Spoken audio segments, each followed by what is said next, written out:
하나님은 우리가 힘들고 어려울 때, 막힌 담이 있을 때 주님께서는 그 길을 여십니다. 하나님께서는 바다를 가르시기도 하고, 하나님께서는 하늘의 역사와 능력을 여시기도 하죠. 저와 여러분이 오늘도 기도하고 말씀 안에 서 있다면 하나님께서는 반드시 우리에게 주님이 은혜를 더하셔서 우리의 길을 보여주시고 인도하시고 이끌어 주실 줄로 믿습니다. 오늘 성경의 내용은 스가랴서 이제 세 번째 환상에 대한 이야기입니다. 이 스가랴서는 총 8개의 환상 이야기로 구성이 되어 있어요. 스가랴서는요, 신앙에 있어서 어떤 것이 중요한지를 일러주는 거예요. 왜냐하면 이스라엘 백성들이 이 바벨론의 포로로 끌려갔다가 다시 70년 만에 돌아오고, 그 2세들이 이제는 신앙생활을 다시 이어갈 때 성전을 무려 16년간 건축이 멈춰진, 그러니까 그들이 신앙생활을 하지 않았어요.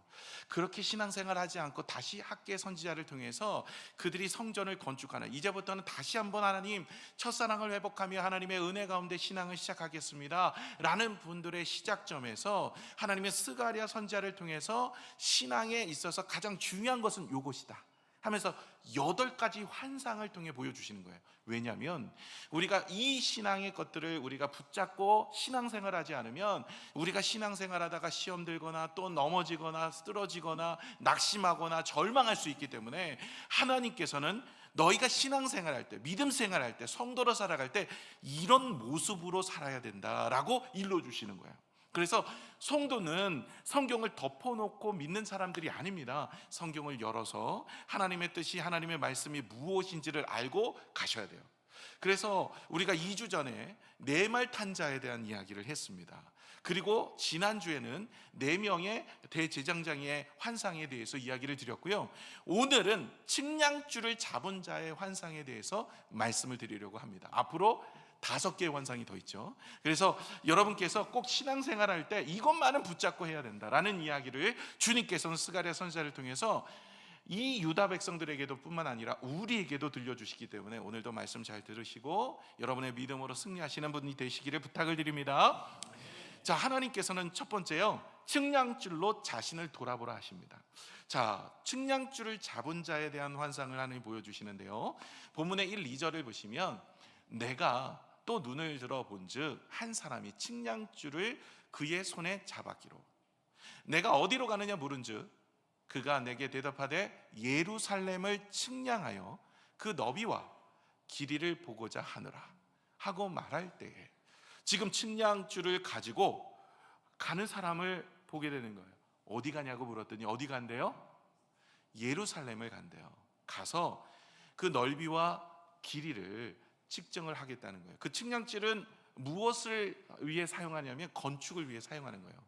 그래서 예루살렘의 성전을 건축하고 예루살렘 성을 건축하는 일에 사용하기 위해서 이 측량줄이 필요한데 그것을 잡고 가더라 하는 것입니다. 다시 말해 이제 새롭게 하나님께서 예루살렘 성과 그리고 하나님의 성전을 건축을 할 것을 환상을 통해서 보여주시는 거예요. 그런데 여기에서 조금 더 생각을 하시면 이건 무엇에 대한 이야기냐면 그냥 예루살렘 성과 예루살렘 성전을 건축하는 하나님의 놀라운 역사다, 이것만을 이야기하지 않습니다. 우리에게는, 영적인 성도에게는 무엇이냐면 신앙을 재건하고 신앙을 세워가는 일에 중요한 부분을 말씀하고 있는데, 측량줄을 무엇하는 거냐면 우리의 넓이, 우리의 깊이를 돌아보면서 측정을 해야만 바르게 건축이 되어지는 것이죠. 그래서 우리에게 중요한 부분은 무엇을 말씀하시냐면 내 자신이 어떤 모습인지를 돌아보라는 거예요. 여러분 신앙생활할 때 가장 중요한 첫걸음은 무엇이냐면 내가 어떤 모습인지를 알아야 됩니다. 제가 목회를 이렇게 하면서 독특한 경우를 많이 봐요. 제가 봐도 저분은 온전한 신앙의 모습은 가지고 있지 않은데 만나서 얘기하면 자기가 신앙이 정말 깊은 것처럼 얘기해요. 그럼 제가 마음속에 뭐라고 생각하겠어요? 거울을 보세요. 영적인 거울을 좀 보세요. 이러고 말하고 싶은데 그러고 말하면 어떻게 될까요? 그러면 또 22세기 교회에 있지도 않은 그 교회를 찾아 나서기 때문에 말을 할 수가 없어요. 근데 자신을 몰라요. 내 자신을 몰라서 그런 거야. 그분이 교만해서가 아니라 정말 내가 믿음이 있는지 믿음이 연약한지 믿음이 없는지를 몰라서 자신이 믿음이 좋은지라고 생각하고 얘기하는 분들이 꽤 계세요. 그래서 측량줄로 뭐를 해야 되냐면, 이 측량줄이라는 것은 캐논, 정확한 거잖아요. 캐논이 뭡니까? 말씀이에요. 말씀으로 내 자신을 돌아보는 일을 하셔야 됩니다. 오늘도 이렇게 말씀을 선포되고 부흥회를 기간을 통해서도 7번 하나님께서 우리에게 주시는 말씀을 통해서 우리 자신을 돌아보라는 거예요. 그래서 하나님께서 우리를 통해서 잘 돌아보아야 우리가 하나님 앞에 온전히 무엇이 모자른지 무엇이 부족한지를 알고 채워가야 되지 않을까요? 여러분, 우리가 병원에 가서 병이 들었을 때 병원에 가면 제일 먼저 하는 게 뭐예요? 검사를 먼저 해요. 정확한 검사가 있어야 치료가 되죠. 마찬가지입니다. 영적으로요, 우리가 정확하게 내 자신이 무엇이 문제인지 어려움인지 그것을 알아야 치유가 될 거 아닙니까? 그러면 그 문제를 알아보는 것은 무엇이냐? 검사하는 게 뭡니까? 그건 캐논입니다. 그게 말씀이에요. 그래서 하나님의 말씀이 그것이 기준점이에요. 그 말씀을 자꾸 듣고 그 말씀을 바라보아야 우리의 믿음이 무엇이 문제인지 무엇이 옳은지 무엇이 그른지를 깨닫고 성장할 수가 있는 겁니다. 요한계시록 2장 4절에서 5절에 보시면 예배소 교회를 향하여서 주님이 이렇게 말씀하세요. 그러나 너를 책망할 것이 있나니, 예배소 교회를 책망할 것이 있대요. 너의 처음 사랑을 버렸느니라. 첫사랑을 버린 거예요. 그러므로 어디서 떨어졌는지를 생각하고 회개하여 처음 행위를 가지라. 만일 그리하지 아니하고 회개하지 아니하면 내가 내게 가서 내 촛대를 그 자리에서 옮기리라. 무서운 말씀이죠. 예배소 교회는요, 바울이 2년 반 동안 그곳에서 사역했던 교회입니다. 바울은 선교사이기 때문에 사실 한 교회에 오래 머물지 않아요. 그런데 예배소 교회는 정말로 바울이 공을 들였어요. 무려 2년 반입니다. 두란노라는 지역에서도, 그 예배소 안에 있는 두란노 있죠, 그곳에서도 말씀으로 양육을 하고, 또 지도자가 누구예요? 디모데예요. 거기에 예수님의 어머니 마리아도 다니시고요, 예수님이 제자였던 사도 요한도 거기 성도예요. 그러니 이 예배소 교회는요, 놀라운 은혜가 있었고 말씀의 은혜가 있어요. 그래서 앞부분은 읽지 않았지만 이단도 내어줬는 영지주의자들, 걔네들도 내어줬고, 지식으로는, 성경의 지식으로는 누구보다도 탁월한 교회였어요. 근데 문제가 있었어요. 그 문제는 첫사랑, 뜨거움을 잃어버린 거예요. 그래서 그것을 어떻게 찾아요? 너가 첫사랑을 어디서 잊어버렸는지, 어디서 떨어졌는지를 찾으라는 거예요. 그 다시 말해 돌아보라는 얘기입니다. 우리의 신앙이 어디서 문제가 됐는지, 왜 우리의 신앙이 이렇게 뜨거움이 어디서 없어졌는지 그것을 돌아보아서 그것을 찾아서 다시 첫사람을 찾고 회개하여 서지 않으면 촛대를 옮기시게 돼요. 제가 말씀을 준비하면서 어제 금요일 날 설교를 하다가 제 자신을 돌아보게 되었어요. 목회자이지만 여러분에게 부끄러운 제약도 있고 말 못할 제 마음의 모습들이 있었어요. 하나님께 회개했어요. 하나님, 이런 목회자가 무슨 말씀을 전하고 말씀을 가르치겠습니까? 하나님, 제가 회개합니다 라고 돌이키면서 하나님의 은혜를 구하였어요. 제 마음속에 하나님이 흡족해 하는 마음이 제 마음속에 찾아왔어요. 앞으로도 주님의 말씀 앞에 믿음으로 그렇게 살려고 노력하며 하나님의 은혜 가운데 그렇게 살려고 합니다. 여러분 자신도, 여러분 얼마나 좋아요. 오늘 부흥이에요. 3시 첫 시간부터 새벽 5시, 저녁 7시 반, 여러분 오시면 하나님이 여러분에게 준비한 첫사랑이 어디서 떨어졌는지에 대한 이야기를 하실 거예요. 여러분이 오셔서 여러분에게 준비된 말씀 잘 들으시고 승리하시기를 부탁을 드립니다. 여러분, 사도행전 17장 11절에 보시면 우리가 본받을 만한 사람이 나옵니다. 베레아 사람들인데요, 베레아에 있는 사람들은 데살로니가에 있는 사람들보다 더 너그러워서, 하나님의 말씀에 너그러움이 있어요. 그리고 하나님의 말씀은 어때요? 간절한 마음을 가지고 있었어요. 간절하다는 뜻이 뭔지 아세요? 간이 잘라지다, 이 뜻이래요. 그러니까 간이 잘라질 정도로 말씀을 향한 그 마음의 간절함이 있었습니다. 우리 계속 이어서 다음에 보여주세요. 이것이 그러한가 하여 날마다 성경을 상고하다. 날마다 성경을 상. 이런 간절함이 있어야 돼요. 여러분 안에 있습니까? 이게 첫사랑이에요. 여러분 안에 그런 마음이 있으세요? 예배 나왔는데 예배를 사모하면서 간절한 마음으로 나오셨나요? 말씀을 들을 때 그 마음의 간절함으로 오늘도 듣고 계시는가요? 아니면 그냥 습관처럼 예배 1시간 듣고 나가겠다 이런 생각으로 오셨나요? 여러분, 병이 들면 밥맛이 떨어집니다. 그렇죠? 밥맛이 없어요. 아무리 맛있는 탕수육 갖다 놔도 이게 맛이 있어 보이지가 않아요. 그래서 자꾸 제가 탕수육 얘기하니까 신방 갈 때 탕수육을 준비하시더라고. 탕수육만 먹지는 않습니다. 어렸을 때 탕수육 갖다 놔도 맛이 없어요. 밥맛이 없는 이유가 뭘까요? 병이 들었기 때문에 그래요. 여러분, 병 들면 아무리 맛있는 것도 이게 모래를 씹는 것 같아요. 마찬가지입니다. 영적으로 병이 들면 예배 가는 게 싫어요. 말씀 듣는 것부터 제껴놓습니다. 이건 여러분 영적으로 병이 들었다는 얘기예요. 이럴 때 치료해야 되죠. 어떻게 치료할 수 있어요? 여러분, 이런 부흥의 말씀으로 치유받을 수 있는 줄로 믿습니다. 그래서 여러분께서 영적으로 치유받을 수 있도록 제가 3일 동안 입원해서 치유할 수 있도록 부흥에 만들었어요. 하나님께서 명령하셔서 부흥에. 그래서 오늘 3시에 오시면 치유받고, 내일 새벽에 5시, 그러니까 아침 새벽은 5시인데 새벽 기도 좀 힘드시면 새벽 기도는 빼드릴게요. 제가 설교하니까 빼드리고 저녁 집회 7시 반. 하나님이 여러분을 말씀으로 치유하시고 말씀으로 회복하시고 말씀으로 은혜 주셔서 여러분이 이 땅에서 어떻게든 하나님이 주시는 축복과 은혜 가운데 세워가게 하실 줄로 믿습니다. 그래서 여러분, 우리가 하나님 앞에 우리 자신을 돌아봐야 돼요. 측량줄로 우리 자신이 어떠한가를 돌아보고 하나님의 치유를 받아서 우리가 회복하는 인생이 되셔야 돼요. 유다 백성들에게 하나님께서 그것을 보여주시는 거예요. 너희가 지금 성전을 건축한다고 다시 신앙생활 한다고 그렇게 하는데 이전처럼 넘어지지 않으려면 네 자신을 돌아봐 어디서 첫사랑이 떨어졌는지 회개하고 그것을 돌이켜 순종하는 삶으로 살아서 하늘의 축복을 힘입어 서라는 것입니다. 안 그러면요 또 시험 듭니다. 또 넘어집니다. 두 번째는 뭐냐면 하나님은 눈동자같이 우리를 보호하시고 지키시는 거예요.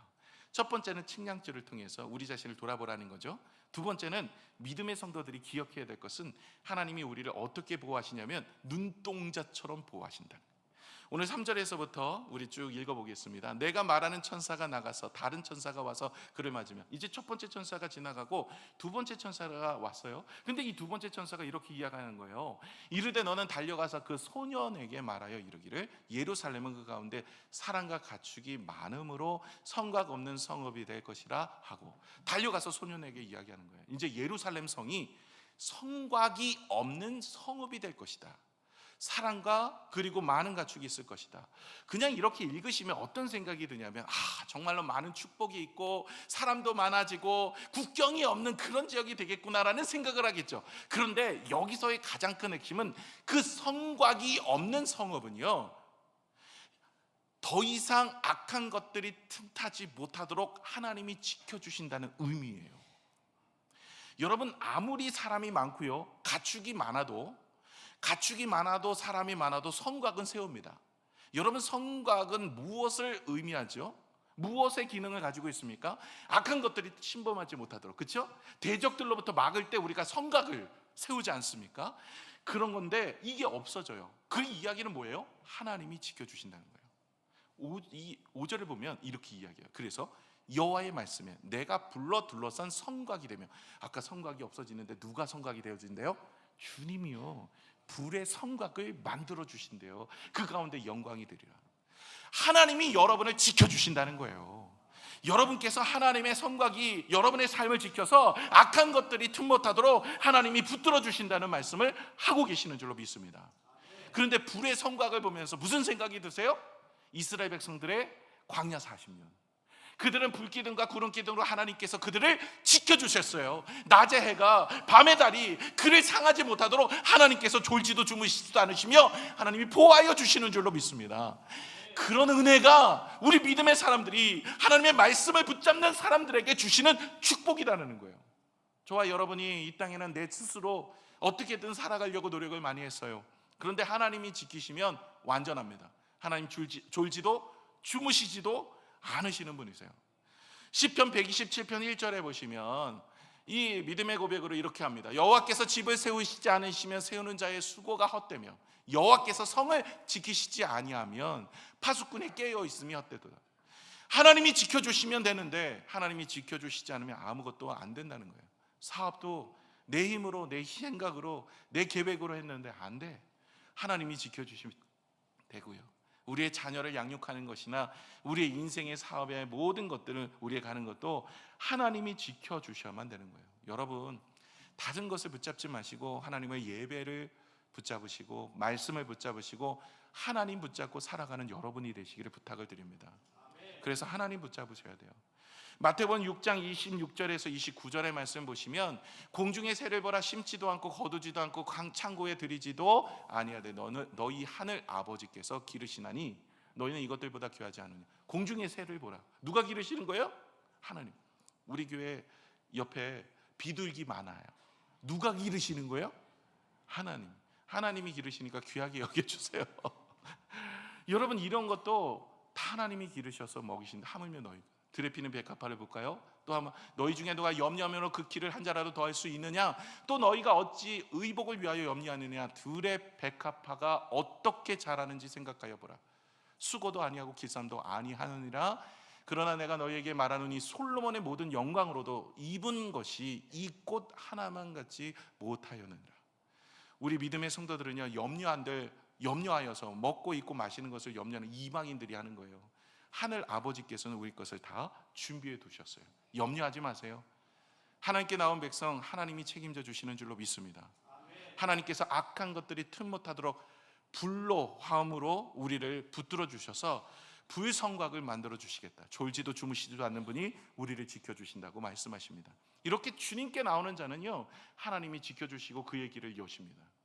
룻기서에 보시면 모압 여인이 그의 시어머니 나오미를 따라서 가나안으로 들어옵니다. 그리고 하나님의 약속의 땅에 들어와서 이제 어머니의 하나님이 나의 하나님이라고 고백하며 이제 믿음의 삶을 살아갑니다. 그럴 때 하나님께서 이 룻기를 통해서 무엇을 보여주십니까? 우리에게 무엇을 말씀하십니까? 이렇게 믿음 안에 사는 모압 여인으로서 이방 여인으로 살아가는 인생이 아니라 이제 하나님의 백성으로 살아가기를 다짐하는 사람에게는 하나님이 만남의 복을 주셔서 보아스라는 사람을 만나게 하여 주시고, 그 보아스를 통해서 하나님의 일들을 이루어 가시는데 다윗의 증조모가 되게 하시고 예수 그리스도의 그 족보에 이름이 들어갈 수 있는 하나님의 도우심과 보호하심과 은혜를 주시고 축복을 주시겠다고 말씀하고 계시는 거예요. 저와 여러분이 하나님의 말씀과 하나님의 은혜 가운데 서 있을 때 하나님께서는 우리의 인생을 붙들어 주실 줄로 믿습니다. 6절에서 8절을 또 보시면 이렇습니다. 오라 너희는 북방 땅에서 도피할지어다.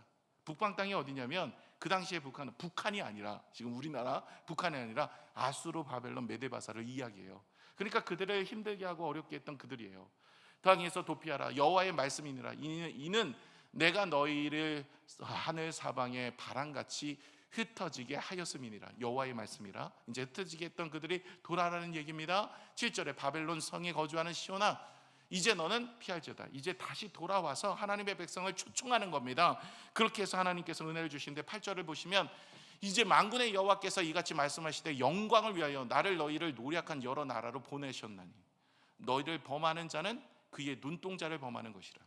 하나님께서는요, 믿음의 사람들을 범하고 해하고 어렵게 만드는 거, 하나님의 눈동자를 범하고 해하고 어렵게 만든다, 이런 뜻인데 쉽게 말을 돌려서 풀어서 보시면 이 얘기예요. 하나님이 눈동자같이 우리를 보호하신대요. 여러분, 이 말씀은요 성경에 곳곳에 나오는데 신명기 32장 10절에 보시면 여호와께서 그를 황무지에서 짐승이 부르짖는 광야에서 만나시고 호위하시며 보호하시며 자기의 눈동자같이 지키셨더라. 뭐처럼요? 눈동자같이. 여러분, 우리가 제일 우리 신체 중에 보호를 많이 받는 곳이 있어요. 어딜까요? 눈동자예요. 여러분, 눈동자가 보세요. 우리가 계속 깜빡이죠. 뭐 이렇게 위험이 있으면 제일 먼저 눈부터 깜빡여요. 그리고 또 하나님이 이 눈동자가 얼마나 중요한지 보호할 수 있는 모든 것들 장치를 마련해 두셨어요. 자, 눈썹 볼까요? 눈썹은요, 이게 뭐 하는 데 쓰는 거냐면 이 땀이 흘러내리잖아요. 그러면 여기서 한번 거쳐. 그래가지고 눈에 땀이 많이 들어가지 않도록 이걸 만들어 놓으셨어요. 그러니까 자꾸 밀지 마세요. 이거 하나님의 작품. 그래서 이게 땀이 이렇게 흘러내릴 때. 그리고 눈동자를 보호하기 위해서 뭐가 있어요? 눈썹이 있어요. 눈썹. 얘는 뭐예요? 이게 먼지 같은 것들을 보호하기 위해서 눈썹이 있는 거예요. 그런데다 또 뭐가 있어요? 커플이 있어. 얘는 자꾸 닦아줘. 그래갖고 깨끗이 닦아주는 것들이 있어요. 눈알 닦겠다고 가시는 분 없잖아요. 기본적으로 커플이 있어서 닦여줘. 그래서 하나님께서 이런 장치들을 다 만들어 놓으셨어요. 눈동자는요, 내가 의식해서 눈을 감지 않아요. 옆에 계신 분한테 이렇게 해보세요. 그러면 바로 눈을 깜빡깜빡거려요. 의식해서 깜빡거리는 게 아닙니다. 이 정도로 눈동자는 보호가 많이 되어지는 하나의 기구 중에 하나, 우리 신체의 모습 중에 하나죠. 하나님이 그렇게 우리를 보호하신다는 거예요. 저와 여러분이 그런 은혜 가운데 천하보다 귀한 존재로 우리를 보호하신다고 말씀하십니다. 9절을 볼까요? 9절에 내가 손을 그들 위에 움직인즉 그들이 자기를 섬기던 자들에게 노략거리가 되리라 하였나니 너희가 만군의 여호와께서 나를 보내신 줄 알리라. 이제 대적으로부터 오히려 지키실 뿐만 아니라 하나님께서 그의 앞에 상을 차려주세요. 그리고 우리의 머리에 기름을 부어주신다. 이것이 다윗의 고백이잖아요. 원수의 앞에서 상을 차려주시고 기름 부어주시는 은혜로 원수를 주님이 갚아주시고 하나님께서 그 모든 것을 은혜를 허락하여 주신다라고 말씀하고 계십니다. 그래서 여러분, 우리가 하나님의 보호하심을 받고 하나님의 돌보심을 받으면 이 땅에서도 편안하고 안전하고 성읍은 그 성읍의 그 성벽은 하나님이 책임져 주시니까 악한 것들이 틈못하도록 하나님께서는 은혜를 베풀어 주시고 우리의 인생에 가는 길에 하나님이 만남의 복을 주시고 하나님께서 우리를 해하려고 하는 원수들을 제거하여 주시고 이들이 16년간 성전을 건축하지 못함으로 혼자 자기가 한번 살아보겠다고 살아봤던 인생이 허무한 인생이요, 고단한 인생이요, 고통의 인생이었거든요.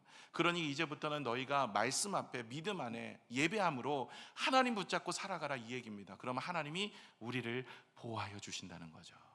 저와 여러분의 인생도 하나님이 보호하여 주실 줄로 믿습니다. 여러분, 말씀을 붙잡는 인생이 되세요.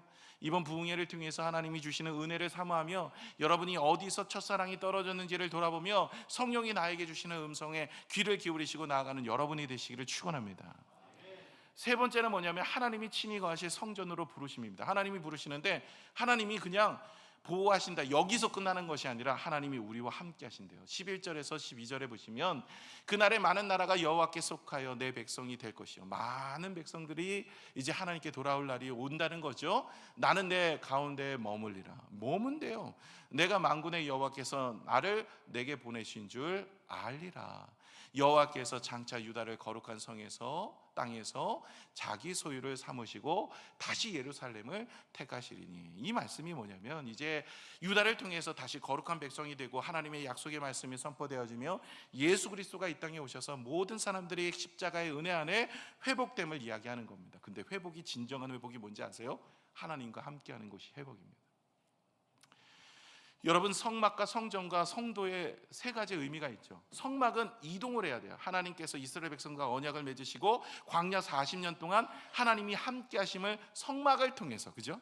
그래서 성막은 이동식으로 되어 있어요.